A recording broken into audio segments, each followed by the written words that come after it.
ada salah satu akademisi dari Tillman University, asmaipun Phil Caruso. Dia kemudian berusaha membedah Indonesia.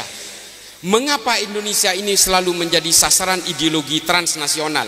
Yang satu gerakan Wahabisme internasional, yang kedua gerakan khilafah. Mengapa kok Indonesia selalu menjadi sasaran? Karena Indonesia ingin dikuasai, bos. Indonesia ini adalah negara dengan pemeluk agama Islam terbesar secara populatif di dunia. Dan di dalam Indonesia ini ada salah satu organisasi agama Islam terbesar juga di dunia bernama Nahdlatul Ulama. Nih, lalu apa istimewanya Nahdlatul Ulama? Menurut Phil Caruso dari Tillman University, satu, kehebatan Nahdlatul Ulama dan mengapa dia tetap memiliki anggota terbesar dan masih berpengaruh secara kuat di Indonesia, karena satu, dia tidak pernah mengajarkan kebencian kepada orang lain karena perbedaan. Nih, ini kajian akademis orang yang sekolah nih Kak. Artinya dia sudah melakukan riset, dia sudah melakukan forum group discussion, dia juga sudah melakukan penelitian-penelitian. Lalu yang kedua, mengapa NU ini menguat? Yang kedua adalah Nahdlatul Ulama tidak pernah punya riwayat untuk melawan negaranya sendiri. Lo toman abrontak de negara tibi lo toman NU nih Kak. Masumi, Toman, NII, oh napa boleh, NII ini kah Andi Aziz di Makassar, Kahar Muzakkar di Banjarmasin, Kartosuwiryo di Tasikmalaya, aduh berontak sedaja nih kah. Tambah dengan gerakan-gerakan Wahabi, oh godang ngah, Jamaah Islamiyah, Jamaah Ansaruddaullah, Jamaah Ansarus Syariah, Abdullah Sungkar, Abu Bakar Ba'asir, Oman Abdurrahman, Wahabi sedaja nih kah. Situ meletup bom dari tahun 2000 kantos 2009, nih kah Wahabi sedaja. Orang Wahabi ini kalau poron makai pada Islam mau pita yang gep kaper, jadi lo peduli nih kah meletup bom di pasar lebih meletup, karena dia memang tidak menganggap bahwa kita ini juga Islam. Nih kan nih bahaya nah ajaran-ajaran yang berbasis takfir nih kah. Nah lalu kemudian Phil Caruso membuat satu pandangan bahwa ketika NU menguat secara pengaruh terhadap anggotanya, maka jika ingin menumbangkan Indonesia, maka harus menumbangkan Pancasila. Kalau ingin menumbangkan Pancasila, harus menumbangkan NU. Kalau NU sudah tumbang, Muhammadiyah akan tumbang dengan sendirinya. Ini pengamatan-pengamatan akademis. Jadi mangken nikah anapa sasaran Salafi Wahabi nikah Madura.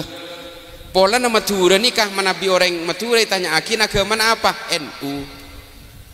Agama apa? Bani Islam NU. Saking fanatik ada NU. Lalu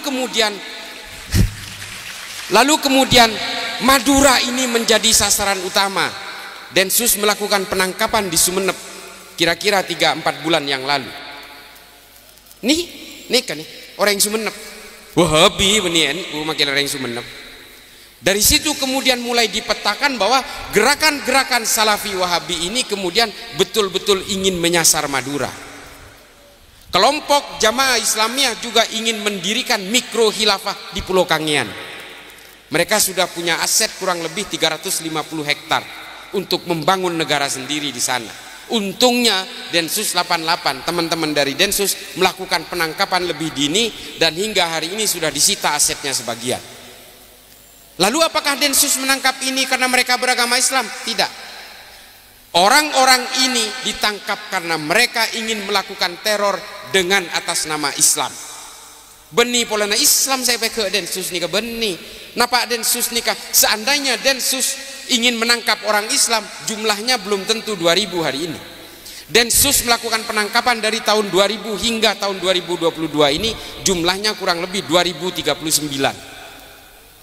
Kalau Densus ingin menangkap orang Islam, jumlahnya nggak segitu, ratusan juta pasti, atau puluhan juta. Tapi yang ditangkap ini adalah orang-orang yang berusaha menunggangi Islam untuk melakukan aksi-aksi kebencian dan kekerasan. Tujuannya apa? Menumbangkan negara ini. Tujuannya apa? Supaya mengganti berbagai tatanan-tatanan politik di negara ini, sehingga apa kemudian? Sehingga seluruh orang Indonesia ini bisa disamakan dengan dia. Tidak boleh lagi ada perbedaan. keinginan-keinginan supremasis dan ingin menghomogenkan seluruh orang Indonesia ini memang tipikal dari kelompok-kelompok Khawarij. Kata siapa ini? Kata Ibnu Khaldun dalam Al-Muqaddimah. Suatu bangsa, ini terakhir, suatu bangsa dalam perspektif Islam kata Ibnu Khaldun itu adalah berdasarkan kesepakatan bersama. Banyak nih kah menabi insyaallah tres-antre harus mecah nikah kitab Ibnu Khaldun Al-Muqaddimah nikah estona buku pendahuluan, kitab aslinya nikah Al-Ibar, cuma lebih terkenal Al-Muqaddimah. Kenapa? Al-Muqaddimah ini dicuplik oleh berbagai pemikir-pemikir Eropa, John Maynard, John Locke, Adam Smith. Ini semua menggunakan pemikiran dari Ibnu Khaldun yang kemudian merumuskan demokrasi ini. Jadi demokrasi ini dirumuskan berdasarkan saripati pemikiran-pemikiran Ibnu Khaldun dalam Al-Muqaddimah. Konsep-konsep bela negara juga orang-orang Eropa mengambil dari Islam.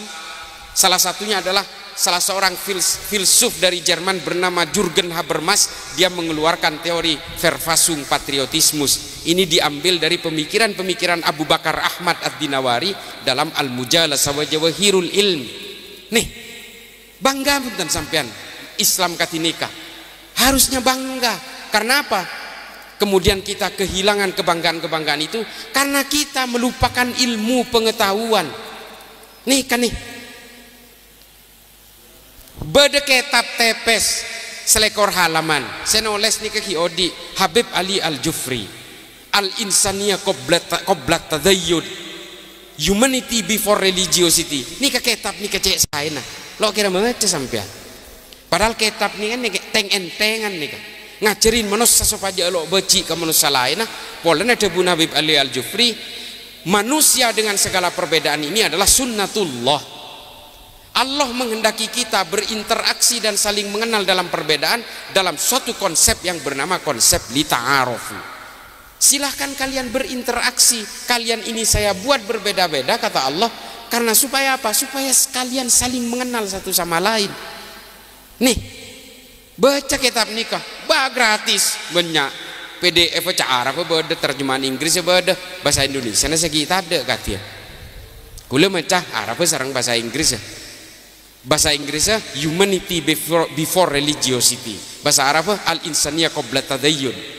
Beda, cari nang Google, baca. Menikah saya. Artinya apa? Cepon Habib Ali Al-Jufri, kalian orang-orang Islam harus mengenal kemanusiaan lebih dulu sebelum mengenal agamamu. Karena apa? Kalau kamu mengenal agamamu lebih dulu lalu kemudian kamu tidak mengenal kemanusiaan, kalian akan menjadi tuhan-tuhan kerdil. Kalian akan menjadi sibuk menghitung dosa orang lain dan akan mengkafir-kafirkan orang lain karena berbeda. Jadi sarang Habib Ali Al-Jufri, kenali dulu kemanusiaan. Kule sarang sampean nih kesedajat Islam tak geng pola nareng sepon Islam tangki. Seandainya sampean ini lahir di Argentina, sampean ini Katolik 100%. Tore kula tanya, kula tibi cek yang lahir di Meksiko Katolik kula. Tore reng sepo kula Katolik, mbak kula Katolik.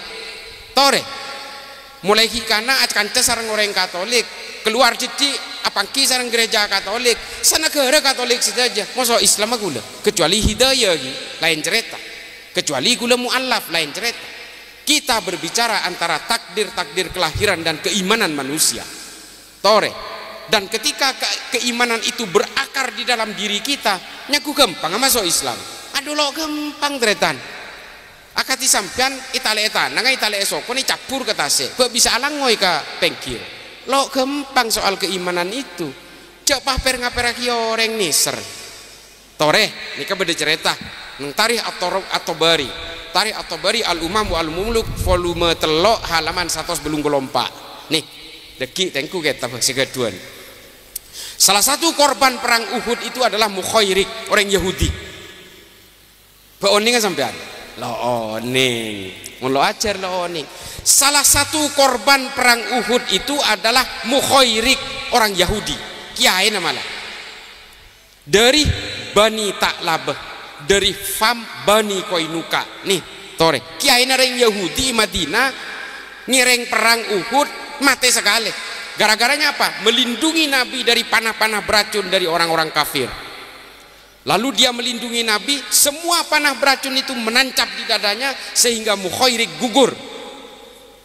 Sahabat bingung, matur dak Kanjeng Nabi, ya Rasulullah, ini mau kita apakan ini Mukhairik ini? Dia seorang syuhada tapi agamanya bukan Islam, mau kita akan makamkan seperti apa? Cepon sahabat. Tore. Lalu Nabi menjawab, kuburkan dia dan makamkan dia sesuai keyakinan keluarganya. Urusan sorga dan neraka biarlah Allah yang akan memutuskan. Mukhairik sebaik-baiknya orang Yahudi. Nih hadis ini terkenal nih. Ini loh artinya Kanjeng Nabi tibi lo poron ahakimi orengo di nikah berdasarkan perbedaan keimanan, tapi Nabi betul-betul melihat dari amaliyahnya, dari akhlaknya. Non glanon nika persoalan takdir engki saya lindungi Kanjeng Nabi neng perang Uhud nika orang Yahudi. Coba seandainya Mukhairik nika lo poron ngedeng panah nika pahdepak do Rasulullah, sejarah akan berkata lain. Sengadeng benireng Islam sekali tore. Dan pada akhirnya apa? Harta Mukhairik setelah Mukhairik gugur menjadi dimakamkan, ditemukanlah surat wasiat. 75% kurang lebih 75% harta saya berikan kepada Rasulullah. Jadi telo pada nikah hera-hera dunya na Mukhairik nikah parengaki da Rasulullah. Lalu Rasulullah membuat Baitul Mal pertama di Madinah. Baitul Mal pertama di Madinah ini dari uangnya Mukhairik orang Yahudi. Lo ning sampean melo ajar. Ah nikah wallahu a'lam. Cuma Tarikh At-Tabari nulis nikah, Ibnu Mas'udi nulis nikah, Tarikhul Khulafa menceritakan meskipun tidak detail, tapi semua kitab sejarah hampir menceritakan ini. Nah, Tarikh At-Tabari menceritakan ini di volume 3 halaman 184 dalam bab Al-Umam wa Al-Muluk. Nih aku lah ajar sejarah jadi dan kula nikah oning. Nah jadi kewajiban dan kula nyampean kula benih kengang kepa orang Yahudi nikah wah manu suhada benih kula ingin menceritakan di sini ada dua makna. Satu, bahwa Nabi betul-betul menghargai bela negara. Perang dengan orang-orang kafir Quraisy ini bukan perang agama. Kalau perang agama Nabi tidak akan melibatkan orang-orang kafir, benih orang-orang kafir. Nabi tidak akan melibatkan orang-orang Yahudi dan orang Nasrani. Tapi karena ini adalah perang bela negara, maka Nabi mewajibkan kepada siapapun, agamanya apapun, sukunya apapun, nikah bela negara. Nah, orang yang bela negara tidak ada dalilnya dalam Islam, pah bitak matana. Baca sejarah nikah. Beda bola nah. Nikah ini dalil nih. Mangkana ajar mungkin karo ilmu ki rek kereng lejen dia anu kan lejen dia sengkek. Kula cek saking ngate. Menceng orang bela negara itu ada dalam Islam dan tertuang jelas dalam Piagam Madinah. Nabi Muhammad ingin berbagi dalam kemakmuran, dalam bahagia maupun duka. Makanya ketika diserang oleh orang-orang kafir Quraisy, Madinah ini kemudian Nabi mewajibkan siapapun harus terlibat dalam perang. Termasuk orang Nasrani, termasuk